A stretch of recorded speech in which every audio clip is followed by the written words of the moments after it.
Merhaba sevgili oğlaklar. Ay Işığı kanalıma hoş geldiniz. Umarım iyisinizdir. Ben iyiyim. Mutlu, sağlıklı, huzurlu, güzel, bolluk, bereketli, bol kazançlı bir gün geçirmenizi diliyorum dostlarım.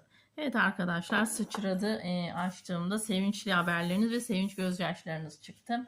Rabbim hep sevinçli haberler almayı ve sevinçten ağlamayı nasip etsin hepimize. Amin dostlarım. Hayatınıza tüm güzellikler gelsin diye de kodlayalım arkadaşlar. Bakın burada ilk gördüğüm bir kuş ve kuşun iki başı çıktı arkadaşlar. İki baş şeklinde uçuyor ve balığa dönmüş arkası.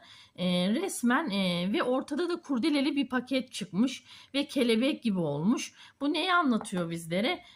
Kelebek yeniden değişim dönüşümü anlatır. İki baş ise iki haber. Bir iş olabilir, aşk olabilir, genel kolektif açılım, özel açılım değil. Lütfen kendinize uyanlar alın. İş aşk konusunda yeni haberler alacağınızı, güzel maddi manevi sizi